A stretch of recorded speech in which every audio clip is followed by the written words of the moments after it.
पाटील बोलतोय. आपण प्युअर गावठीमध्ये काम करतो. आज आम्ही चाललोय नाशिकमध्ये पिल्लं द्यायला, म्हणजे कोंबड्या द्यायला. तुम्ही मागे बघू शकता, या अशा आपण कोंबड्या ठेवल्या सर्व. तर जवळपास 1,200 कोंबडी जाते या गाडीमध्ये.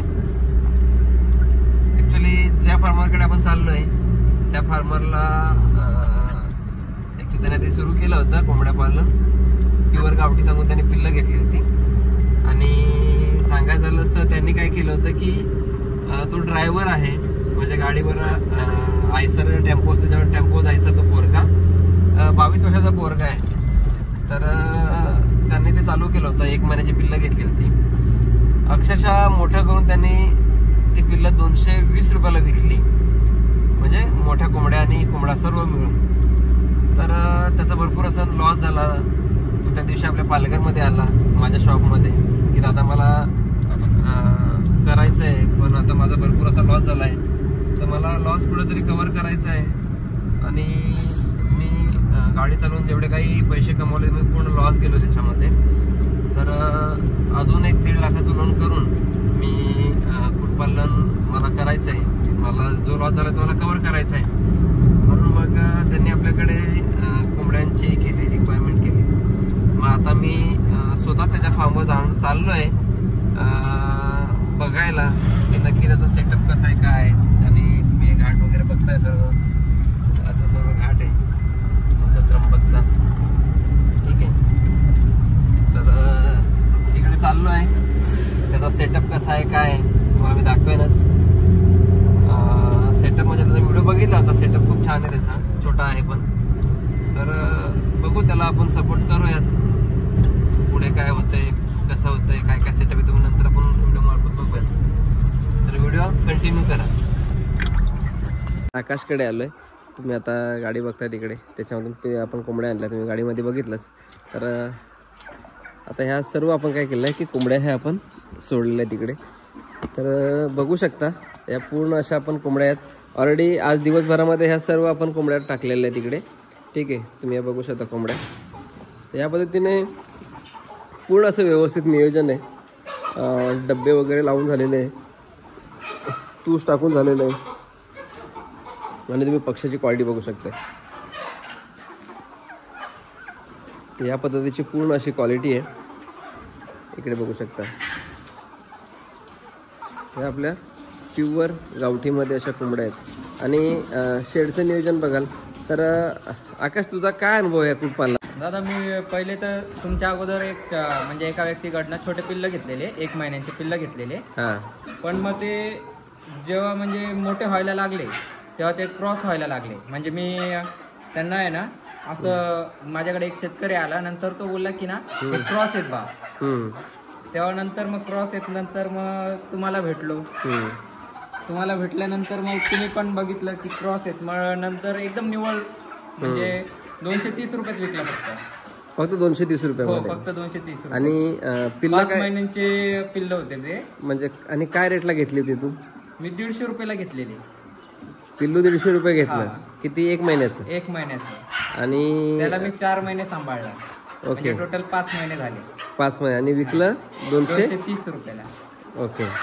तर म्हणजे तुला त्यातून काय, म्हणजे काय कुक्कुटपालनाबद्दल तू काय विचार करतो सध्याच्या कंडिशनला? लोक फसवणारे खूप झालेत आता. हा, म्हणजे ह्या धंद्यात कोणी पण येतंय आणि कोणी पण गावठी कोंबड्या म्हणून सेल करते. पण मग ते मोठे झाल्यानंतर आपल्याला 3-4 महिने तर काही समजत नाही, कारण की पिल्लू छोटं असतं. पण ते 3-4 महिने आपलं टाइमही जातं त्यातलं. आणि नंतर मोठं त्या खाद्यही जातं. मोठं झाल्यानंतर मग समजतं की खूप मोठं नुकसान झालेलं आहे. बरोबर आहे. निव्वळ म्हणजे 230 रुपयांनी तू माल विकला. म्हणजे त्यावेळेस तुझी भावना काय होती? म्हणजे कसं वाटलं तुला? म्हणजे काय अपेक्षेने तू, समजा एक सांगायचं झालं की तू एक अपेक्षा ठेवली असेल कुठली तरी की मला एवढ्याला कोंबडी भेटेल, पिल्लू येईल आणि ते पिल्लू मी मोठं झालं की एवढ्याला विकेन, असं तुझ्या डोक्यात असेल. मग तुला ते विकताना तुझ्या काय म्हणजे डोक्यामध्ये काय आलं की काय झालं नेमकं? काय नाही, आता काय फसलो गेलोय. लोकांनी आपल्याला येडं बनवलंय. आता काय आपण आपले पण काय हे नाही, आता आपण नवीन आहे ह्या धंद्यात. तर ठीक आहे, आता लोकांनी फसवलंय. आता काय बोलू शकतो आपण. बरोबर. तर मित्रांनो अशी फसवणूक होते. प्युअर गावठीच्या नावाने लोक क्रॉस पिल्लं देत आहेत, क्रॉस कोंबड्या देत आहेत. ठीक आहे. आणि शेतकऱ्याचं भरपूर असं नुकसानही होत आहे. ठीक आहे. तर तुम्हीही असं फसू नका. तुम्हीही 10 ठिकाणी फार्म बघा, त्याच्यानंतरच त्यांची पूर्ण खात्री करा आणि त्यानुसारच हे करा. आता सांगायचं झालंच तर आकाश, तू हा शेड स्वतःचा एक की भाड्याने घेतलेला आहे? मी भाड्याने घेतले. ओके. काय साधारण काय रेंट पडतं तुला इथे? इकडे मला वर्षाला 50,000 रुपये रेंट आहे. वर्षाला 50,000 म्हणजे 4,500-5 हजार रुपये रेंट. 4-5 हजार रुपये. तर आता मित्रांनो कसं आहे की कुक्कुटपालन सांगितलं तर आपल्याला शेड, कंपाऊंड ह्यासाठी भरपूर असा खर्च असतो. तर तो मेन म्हणजे काय झालंय की शेड रेडीमध्ये भेटलंय, भाडं 5,000 आहे. एक सांगायला गेलं तर वर्षाला 50,000 रुपये. म्हणजे आज या शेड किती बाय कितीचा शेड आहे हा? 70 बाय 26 70 बाय 26. बरोबर आहे. म्हणजे सांगायचं झालंच तर मित्रांनो कसं आहे की एवढा शेड बांधायला तुम्हाला कमीत कमी 4.5 ते 5 लाख रुपये पाहिजेत. आणि 5 लाख जर तुम्ही पैसे टाकणार असाल तर तुम्ही विचार करू शकता की तुम्ही भाड्याने शेड घेतला तरी तुम्हाला खूप चांगला असा आहे. मित्रांनो ही कोंबडीचा कलर बघू शकता तुम्ही, काय जबरदस्त असा कलर आहे, तिचा लुक बघा. ठीक आहे. तर ह्या पद्धतीच्या अशा आपल्या प्युअर गावठीमध्ये अशा कोंबड्या आहेत, तुम्ही बघू शकता. आणि खूप चांगलं असं इथे प्रोडक्शन होणार आहे. इथून आपण आकाशला बोललो की आता माझं जर भरपूर नुकसान झालं आहे, तुला एक बॅकअप देतो. कारण तोही खरं सांगा तुझी स्टोरी सांग, म्हणजे काय आहे नक्की, कसा ह्या व्यवसायामध्ये आला असतो? माझं तर म्हणजे ह्यातलं काहीच नॉलेज नव्हतं. मी असंच व्हिडिओ बघितलं की एवढं कमवतात तेवढं कमवतात. पण मग खरं मध्ये तर म्हणजे एकदा पडलो नंतर खूप मोठं नुकसान झालं. नाही पण याच्या आधी तू काय करत होतास? ह्याच्या अगोदर तर मी ड्रायव्हर म्हणजे ट्रक चालवत होतो. हा, ट्रक चालवायचो मी. नंतर मग बघितलं. तर कसं आहे की आकाशने जेव्हा ते माल टाकला, त्यांनी तो सेल केला, त्याच्यानंतर त्यांनी मला एक मेसेज केला की दादा मी आतापर्यंत 2 लाखामध्ये तू लॉस झाला. हा, 2 लाख 2 लाखामध्ये लॉस झाला. आणि ते विकून किती तुला पैसे आले? 43,000 रुपये. 45,000 रुपये काहीतरी आलं. 45,000 कोंबड्याचे आले. बरेच मॉर्टिलिटी झाली भरपूर. हा, आणि 45,000 आले. तर दादा मी खूप लॉसमध्ये गेलोय, मला काहीतरी करून हेल्प करा, जेणेकरून मला परत या व्यवसायामध्ये मी नव्याने उभं राहू शकतो. त्यासाठी मग आपण काय केलं की अशा पद्धतीच्या पूर्ण अशा प्युअर गावठी अशा कोंबड्या टाकल्या. आणि त्याला आपण सांगितलं की यांचं आता जे अंड्याचं प्रोडक्शन आहे ते झालं की तू लगेच पिल्लं वगैरे लगेच सेल करू शकतो. तुला मी ऑर्डर्स इथले 100, 200, 300 काय असतील पिल्लांच्या ऑर्डर्स तर आकाशला आपण देणार आहे, जेणेकरून आता पण त्याचा काही लॉस झाला आहे तर तो कुठेतरी कव्हर करण्याचा आपण प्रयत्न करणार आहे. तर अशा पद्धतीने हे होते. तुला काय वाटतं, म्हणजे द्वित फार्म लोकांची फसवणूक करतो की काय, कसं वाटतं तुला? नाही, मला आहे ना पहिले असंच वाटत होतं की मी एवढ्या कोंबड्या मागवतोय तर गावठी असतील की नसतील, म्हणून मी अक्षरशः तुम्हाला दाखवतो. कोंबड्या आल्यानंतर आहे ना मी एकाला व्हिडिओ पाठवलं की गावठी कोंबड्या आहेत का, हे बघा 2 मिनिटं. हा, हे बघा, त्यांना मी व्हिडिओ पाठवलं, व्हिडिओ काढून फोटो पण पाठवलं आणि फोटो पण पाठवलं. तर त्यांनी काय सांगितलं, प्युअर गावठी, चल मी कामावर चालू. प्युअर गावठी हे शेतकरी आहेत.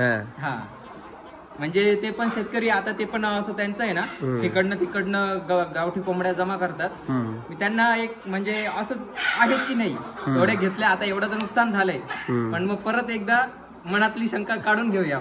म्हणजे कसं आहे की तुम्ही किती काही केलं तरी एक डाऊट असतोच. म्हणजे मी सांगितलं की मी प्युअर गावठी पाठवतोय की काय पाठवतोय, तरी तू फोटो काढून त्यांना पाठवले आणि त्यांनी सांगितलं प्युअर गावठी आहे. बरोबर आहे. म्हणजे जे रियालिटी, म्हणजे सांगायचं झालं तर 1 लॉट टाकल्यानंतर तू त्यांना व्हिडिओ पाठवला.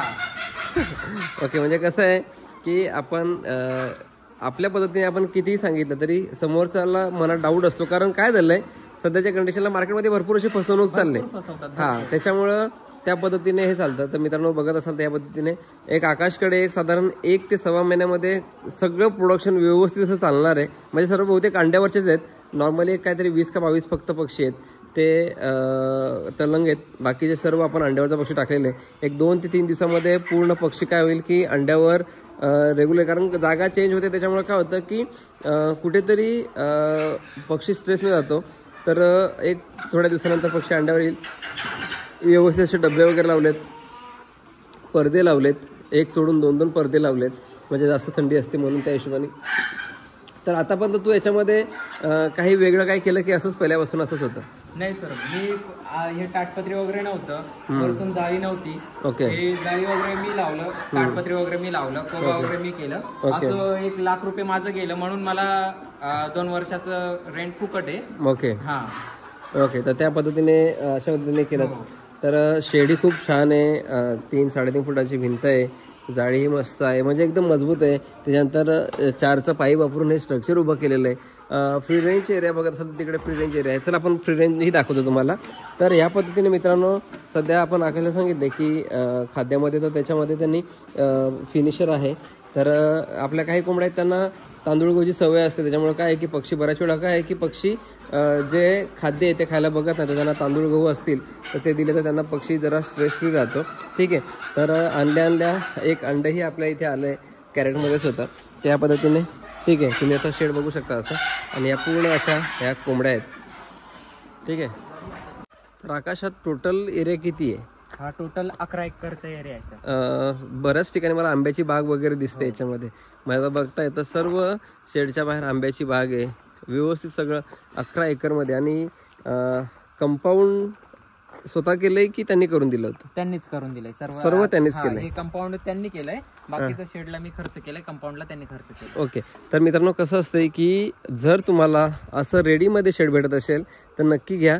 म्हणजे काय होतं की आपला जो काही खर्च असतो, म्हणजे आपण जे पैसे टाकणार असतो की 4 लाख 5 लाख खर्च करून टाकणार आहेत, तर ते कुठेतरी पैसे काय होतं की आपले जर बँकेमध्ये ठेवले तर तेवढं 5,000 तुमचे त्याच्यातून निघू शकतं व्याजामार्फत. बरोबर आहे. तर या गोष्टी होतात. तर तुम्ही बघू शकताय की इकडे सांगाल तर हे काय जाळं मारलंय का तू? अच्छा. हे 10 गेजची जाळी आहे, 2x2चा गाळा आहे.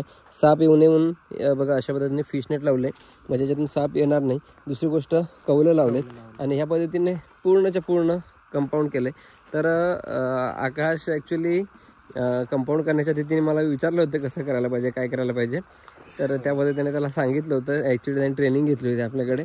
तर तुला काय वाटतं ट्रेनिंग घेऊन फायदा होऊ शकतो? खूप ट्रेनिंग घेऊन खूप फायदा होऊ शकतो, कारण की सुरुवातीला आहे ना, ट्रेनिंग जर नाही घेतलं तर काहीच माहित नाही पडत आणि कोणाचं बॅकअप नाही राहत. जर ट्रेनिंग घेतलं तर बाकीचे तर फोन नाही उचलत, बाकीच्यांकडे पण ट्रेनिंग केलेलं ते तर काही रिस्पॉन्स नाही करत, आणि ते डायरेक्ट म्हणतात. असं पण नाहीये आकाश की तू त्या कोंबड्या कोणाकडून घेतल्या त्याचं नाव मला सांगायचं पण नाहीये. ठीक आहे. पण त्याचा पक्षी घेतल्यानंतरही मी तुला कधी असं सांगितलं की त्याचा पक्षी तर तू मला विचारू नको? नाही, ते कधी पण तुम्ही बोलायचे की नाही हे द्या ते द्या, कधी पण. आपण खूप प्रयत्न केले वाचवायचे, खूप प्रयत्न आणि बऱ्यापैकी वाचवले पण आपण पक्षी. बऱ्यापैकी वाचवले. नाही तर आतापर्यंत तुझा फार्म मध्ये एकही कोंबडी दिसली नसती, म्हणजे ज्या 45,000च्या विकल्या त्या पण राहिल्या नसत्या. त्या पण राहिल्या नसत्या. ठीक आहे. तर अशा पद्धतीने पूर्ण नियोजन आहे, तुम्ही बघू शकताय. ठीक आहे. मस्त असं एकदम वातावरण आहे, आणि अशा वातावरणामध्ये आपण आकाशला हेल्प करतोय. भविष्यामध्ये 100-200 पिल्लं काय जे लागतील ते आकाशकडून तुम्हाला नक्कीच इकडे आकाश तुम्हाला येऊन घरपोच देणार आहे. कारण ज्या चुका म्हणजे जे त्याला झालं, म्हणजे सांगायचं झालं तर ज्या पद्धतीने तो फसला आहे त्या पद्धतीने तो कोणाला फसवणार नाही, यासाठी त्यांनी आपल्याकडून ओरिजिनल अशा कोंबड्या घेतल्यात. आणि हा जवळपास 4 गुंठ्याचा एरिया आहे, आणि ह्या एरियामध्ये त्याचं फ्री रेंज आहे. दिवसभरामध्ये ह्या झाडांची सावली असते, ह्या झाडांची सावली असते, आणि अशा याच्यामध्ये हे कुक्कुटपालन याचं चालू आहे. तर आकाश तुला best of luck. Thank you sir.